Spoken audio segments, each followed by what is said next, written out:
నా ప్రియమైనటువంటి దేవుని బిడ్డలారా, ఇక్కడ కూడినటువంటి దేవుని బిడ్డలైనటువంటి మీ అందరూ కూడా చిన్నలు, యవనస్తులు, మధ్య వయస్సులు, వృద్ధులు, అనేక వయస్సు తారతమ్యత కలిగినటువంటి బిడ్డలు ఉన్నారు.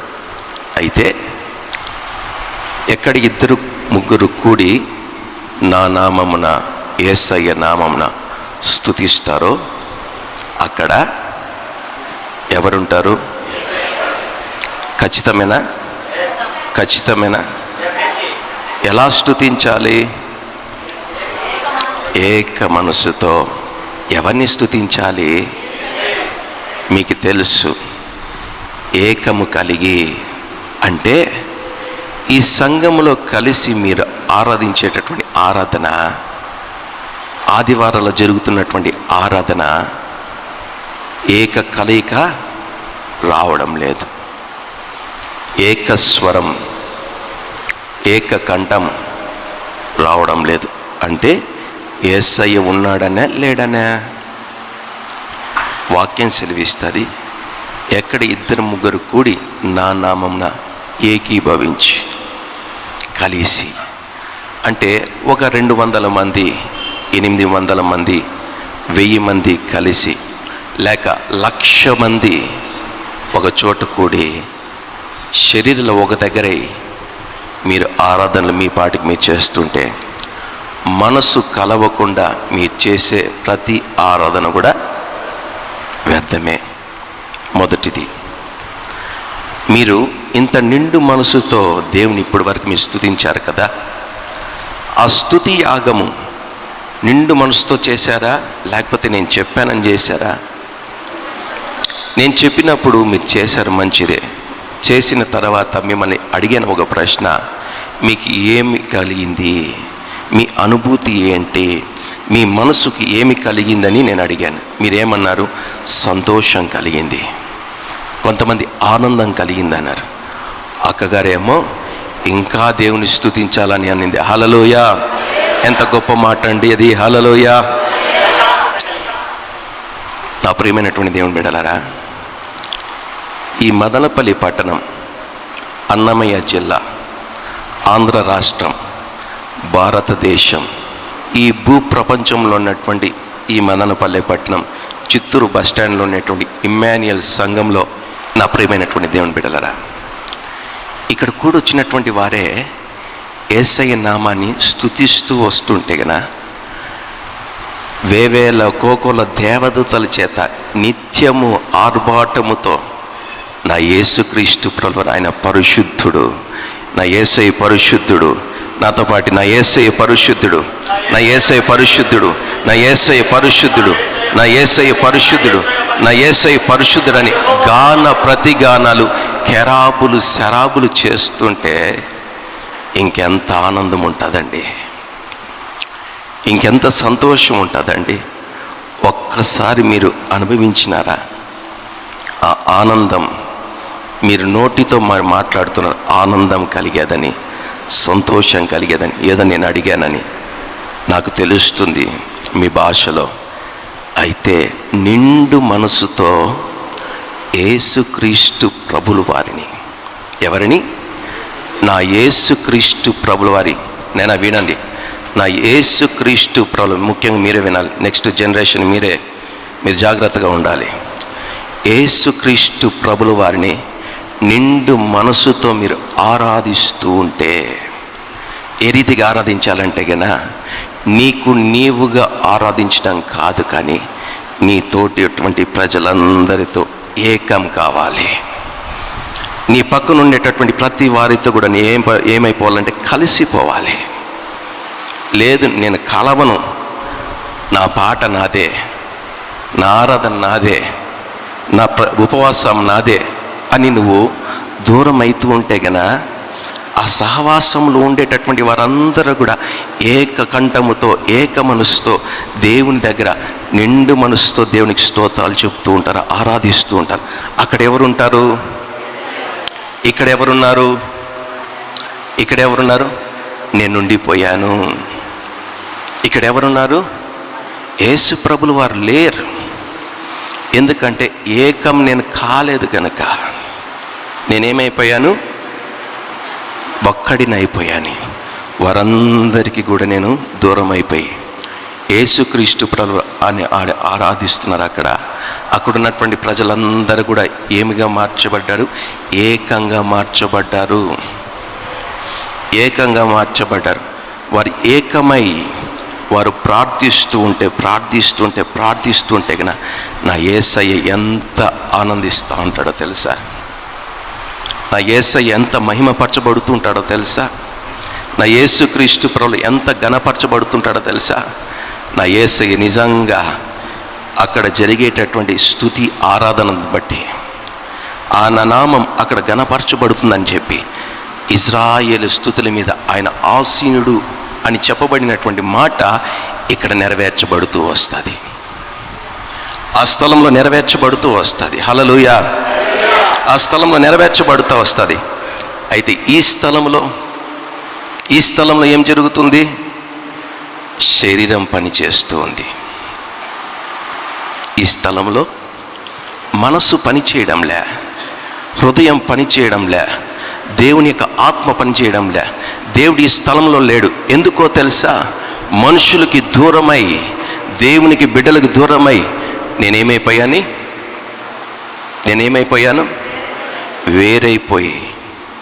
వేరైపోయి పాటలే పాడుతున్నాను, స్తుతులే చెల్లిస్తున్నాను. అయితే దేవుడు రావాల్సినటువంటి స్థలంలోనికి నేను చేరలేకపోతున్నాను. ఎందుకు? మనసు కలవడం లేదు కనుక, నా హృదయం వాళ్ళతో కలవడం లేదు కనుక, నా ఆలోచనలు వాళ్ళతో కలవడం లేదు కనుక, నాకున్నటువంటి భక్తి వారితో కలవలేకపోతుంది. వారిని కాదు నేను అనవలసింది, నన్ను నేను అనుకోవాలి. నేను అనుకుంటున్నాను వాళ్ళు అలాగ చేస్తున్నారు, ఇలాగ చేస్తున్నారు, అది భక్తి కాదని నేను అనుకుంటున్నాను. కాదు, నేనే భక్తి విహీనుణ్ణి, నేనే దరిద్రుణ్ణి, నేనే యథార్థుణ్ణి కాదు. నా ప్రియమైనటువంటి దేవుని బిడ్డలారా, నేను చేసే ప్రార్థన అయినా, నేను చేసేటటువంటి స్తుతి అయినా, నేను చేసేటటువంటి ఆరాధన అయినా యేసుక్రీస్తు ప్రభుల వారికి అక్కడున్నటువంటి ఇంపైన రీతిగా, ధూపములాగా ఉన్న రీతిగా ఇక్కడ లేదు. నా దగ్గర దేవునికి ఆ ధూపం కనిపించడంలే, దేవుని నామాన్ని మహిమపరచడంలే. ఎందుకో తెలుసా? వీరందరూ కూడా, ఈ గుంపు వారు ఏం చేశారో తెలుసా? వీరందరూ కూడా ఏక మనసుతో దేవునికి వారికి హృదయాన్ని సమర్పించుకున్నారు. వారు యేసుక్రీస్తు ప్రభువుకి ఏం చేశారు? వారి హృదయాలని, వారి దేహాన్ని ఏం చేసుకున్నారు?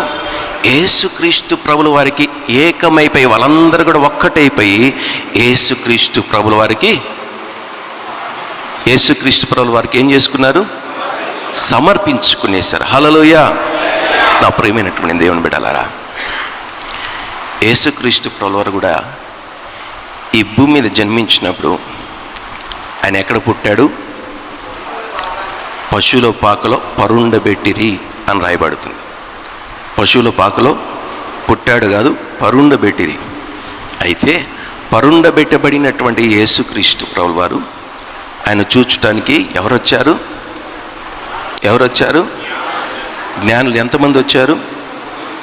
ఎంతమంది? 3 వచ్చారు. ఆ 3 కూడా ఎట్లొచ్చారు? 3 జ్ఞానులు వచ్చారు, మంచిగానే ఉంది. 3 ఎట్లొచ్చారు? ఎలా వచ్చారంటే నక్షత్రాన్ని చూస్తూ. ఆ 3 జ్ఞానులు కూడా అనామత్తుగా దారి తెలియకుండా చేశారా? దేని ఫాలో అవుతున్నారు? నక్షత్రాన్ని ఫాలో అవుతున్నారు. ఏం తీసుకుని వచ్చారు? ఉత్త చేతులతో వచ్చారా? ఏం తీసుకుని వచ్చారు? వాళ్ళు తీసుకొని వచ్చి వారు ఏం చేశారు? యేసయ్య దగ్గర సమర్పించారు. ఆయన దగ్గర, యేసుక్రీస్తు ప్రభుల వారి దగ్గరకు వచ్చినటువంటి ప్రతి వ్యక్తి కూడా మనము సమర్పించుకోవాలి. మనం ఏం చేయాలి?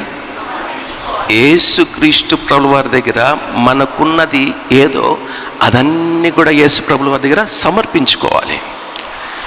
ఎప్పుడు సమర్పించుకుంటామో నా యేసయ్య ఆనందిస్తాడు తల్లి. నా యేసుక్రీస్తు ప్రభువు సంతోషిస్తాడు. ఎందుకో తెలుసా? ఈ 40 దినాలు చాలామంది క్రైస్తవులు చాలా సమర్పించుకొని ఉంటారు. ఏం సమర్పించుకున్నారు? ఎవరిని నేను కించపరచడం లేదు, వాళ్ళు తెలుసుకోవాలని మారాలని మాత్రమే నేను చెప్తున్నాను. 40 దినములు వాళ్ళు కొన్ని సమర్పించుకున్నారు. క్రైస్తవులు కొన్ని పద్ధతులు పెట్టుకొని వాళ్ళు కొన్ని సమర్పించుకున్నారు. ఏం సమర్పించుకున్నారు అని అంటే, కొంతమంది ఆ ఉపవాస దినాలలో వారు మాంసాన్ని సమర్పించుకున్నారు, ఉపవాసం ఉన్నారు. వారు ఏం సమర్పించుకున్నారు అంటే, మాంసం నేను తినను 40 దినాలు, ఆ తర్వాత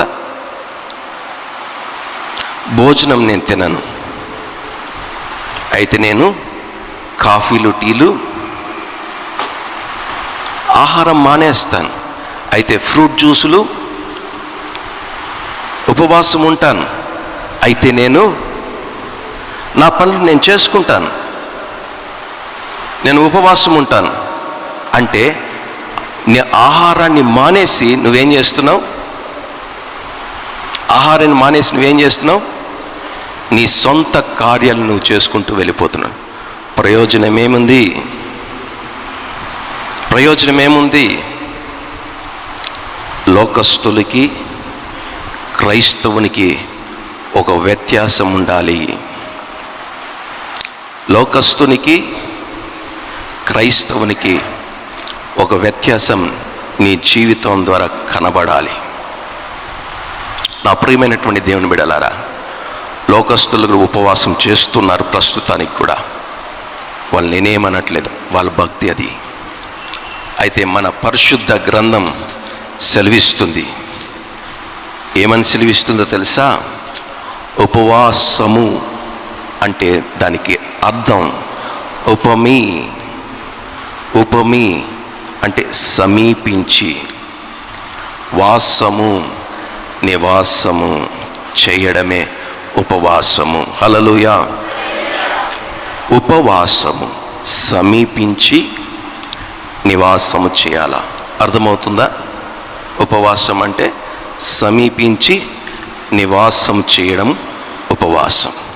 అయితే ఎక్కడికి సమీపించాలి, ఎవరి దగ్గర నివాసం ఉండాలి అని నువ్వు ప్రశ్న వేసుకుంటే గన, నువ్వు ఎవరి దగ్గర భక్తిగా ఉండాలని నువ్వు అనుకుంటున్నావో, నువ్వు ఎక్కడ యథార్థంగా బ్రతకాలని నువ్వు అనుకుంటున్నావో, ఎవరు నీ ఉపవాసం ద్వారా మహిమపరచాలని పడాలని అనుకుంటున్నావో, నీ ఉపవాసము ద్వారా నీ శరీరపు కోరికలు కాకుండా ఆత్మీయ స్థాయిని పెంచేటటువంటి వ్యక్తి ఆయన ఉన్నాడు. ఆయన చూసే రీతిగా చాలామంది ఉపవాసాలు ఈ రీతిగా కూడా ఉంటారు. ఏ రీతిగా అంటే తెలుసా? ఉపవాసము నాకు ఉద్యోగం రాలేదని, నాకు వివాహం జరగలేదని, లేకపోతే నా సంపాదన పెరగలేదని, లేకపోతే చక్కటి గృహాన్ని నిర్మించుకోవాలని, ఇవన్నీ శరీర సంబంధమైనటువంటి కోరికలకు కలిగినటువంటి అలవాటు, ఇష్టం. వీటి కొరకు కాదు నువ్వు ఉపవాసాలు ఉండవలసినటువంటిది. నీలో దేవుడిచ్చినటువంటి ఆత్మ కొరకు, ఆ ఆత్మకు కావలసినటువంటి జీవాహారాన్ని నువ్వు ఇచ్చేటందుకు, ఆ జీవము కలిగినటువంటి యేసుక్రీస్తు ప్రభుల వారు నీలో నివసించడానికి యోగ్యమైనటువంటి నివాసముగా చేయబడడానికి నీకు ఉపవాసం అవసరం. నీకు ఉపవాసం దానికి అవసరం. నీ శరీర కోరికలు పెద్ద బంగ్లా కొనుక్కోవడానికో, నీ కూతురు వివాహం కొరకో, నీ రోగం బాగుపరచబడడానికో కాదు ఉపవాసం. నీ యొక్క ఆత్మీయ స్థాయిని పెంచడానికి, నీ యొక్క ఆత్మీయతను పెంపొందింప చేసుకొనడానికి కావాలి ఈ ఉపవాసం. నీ వ్యాపారాల కొరకు కాదు, నీ ఉద్యోగ పరిస్థితుల కొరకు కాదు, లేకపోతే నీవు కోరుకున్నట్లు జరగకపోతే ఉండడం ఉపవాసం కానే ఉపవాసం అంటే నీవు దేవుని దగ్గరికి రావాలి, ఆయన దగ్గర నివాసం ఉండాలి, ఆయన దగ్గర జీవించాలి, ఆయన దగ్గర బ్రతకాలి. ఇది ఉపవాసం. ఇది ఉపవాసం. ఇది కాకుండా మరొకటి ఏదైనా నువ్వు చేస్తున్నావంటే అది నీవు నీ శరీరాన్ని కంట్రోల్లో పెట్టుకోవడానికి, నీ శరీరాన్ని నువ్వు, అందరూ అంటుంటారు కదా డయట్, దాన్ని ఏమంటారు తెలుగులో? మీ శరీరాన్ని కంట్రోల్, డైట్ ఉండడానికి, లావు కాకోకుండా, కొవ్వు పెరగకుండా ఉండడానికి చేసేటటువంటి ప్రయత్నమే ఇది. కాకుండా చేసేటటువంటి ప్రతి ఉపవాసము కూడా అది దేవుడు అంగీకరించడు. నా యేసయ్య అంగీకరించడు. రెండవ మాట, ఉపవాసం నువ్వు చేస్తున్నట్లయితే, ఆత్మీయ సంబంధముగా నువ్వు చేస్తున్నట్లయితే గన ఆ ఉపవాసం ద్వారా నీ ఆత్మ బలపరచబడుతుంటుంది. కాబట్టి నీ ఆత్మ పెరుగుతుంటుంది. కాబట్టి నీ ఆత్మ, దేవుడు నీకు ఇచ్చినటువంటి ఆత్మ వృద్ధిలోకి వస్తుంటుంది కనుక నీ శరీరపు ప్రతి ఒక్క పాపపు సంబంధమైనటువంటి, లోక సంబంధమైనటువంటి ప్రతి కార్యాలు కూడా శరీరంలో తగ్గిపోతూ వస్తాయి. ఆత్మ ఎప్పుడైతే పెరుగుతూ వస్తుందో నీ ఉపవాసం ద్వారా శరీర కార్యాలు, శరీర అలవాట్లు, శరీరంలో కలిగేటటువంటి ప్రతి, మనసుకు కలిగేటటువంటి ప్రతి ఆలోచన కూడా అన్నీ కూడా క్రమేణా అన్నీ తగ్గిపోతూ వస్తాయి. నా ప్రియమైనటువంటి దేవుని బిడ్డలారా, ఇటువంటి అనుభవం ఎప్పుడైనా మీ జీవితంలో, ఇక్కడ కూడినటువంటి ప్రతి వారు కూడా, నేను కూడా నా జీవితంలో కూడా ఇటువంటి అనుభవం ఉంటేనే నువ్వు చేసేటటువంటి నిజమైనటువంటి ఉపవాసం, నువ్వు చేస్తున్నటువంటి నిజమైనటువంటి ఉపవాసం. ఇది కాకుండా నువ్వు ఏమైనా చేస్తుంటే, వేరే ఉపవాసాలు చేస్తుంటే, నా యేసుక్రీస్తు ప్రభువు వారు నేను అంగీకరించడు. నా యేసయ్య నీ ఉపవాసాన్ని దేవుడు, నా యేసయ్య నీ ఉపవాసాన్ని అంగీకరించాడు. నా ప్రియమైనటువంటి దేవుని బిడ్డలారా, కొన్ని నియమాలు, కొన్ని పద్ధతులు, ఏదో ఉపవాస దినాలు 40 రోజులు ఉన్నాను, పేరుగు ఉపవాసాలు చేసేటటువంటి పనులు కానీ, ప్రాముఖ్యంగా ఆలోచించేటటువంటి ఆలోచనలు అన్నీ కూడా పాపపు సంబంధమైనటువంటి ఆలోచనలే. నీవు గదిలోకి వెళ్ళిన తర్వాత నువ్వు ఏమేం చేస్తావో, నీ మొబైల్ ఫోన్ ఎత్తుకొని నువ్వేమేం చూస్తావో, ఉపవాసం ఉన్నప్పుడు కూడా ఇటువంటి కార్యాలు చేసేటటువంటి వారు నాకు అర్థమవుతుంది. అలాంటి వాళ్ళు కూడా ఉన్నారు. మీరు రహస్య స్థలంలో ఉన్నప్పుడు చేసేటటువంటి ప్రతి కార్యములు కూడా పరలోకపు తండ్రి అయినటువంటి యేసుక్రీస్తు ప్రభువు వారు ఏం చేస్తున్నారు? చూస్తూ ఉన్నాడు. హల్లెలూయా, హల్లెలూయా. నువ్వు మరుగ్గా వెళ్ళిపోతావు. నువ్వేం చేస్తావు? మరుగ్గా వెళ్ళిపోతే ఎవరికి మరుగ్గా వెళ్ళిపోతావు? నీ పక్కనుండే వానికి మరుగ్గా పోతావు. డోర్ వేసుకుంటావు, మంచిగానే ఉంది. అయితే వెళ్ళినటువంటి నీవు ఏం చేస్తున్నావు? నేను గతంలో విన్నది, ఉపవాసం ఉన్నానని చెప్పి ఒక తల్లి ఏం చేసిందని తెలుసా? ప్రార్థన అయిన తర్వాత, నేను ఉపవాసం ఉన్నాను, నేను పోయి పనుకోవాలి. నేను విన్నటువంటి మాట, నేను ఉపవాసం ఉన్నాను గనుక నేను వెళ్ళి పడుకోవాలి అంట. ప్రయోజనం ఎందుకు? తిండి తిప్పలు మానేసి పనుకునేది ఎందుకండి? శుభ్రంగా తిని పడుకోవచ్చుగా. నా ప్రియమైనటువంటి దేవుని బిడ్డలారా, ఇది మనుషుడు చేసేటటువంటి ఉపవాసాలు దేవుడు అంగీకరించడు. హల్లెలూయా. నా యేసుక్రీస్తు ప్రభువు వారు అంగీకరించడు. హల్లెలూయా.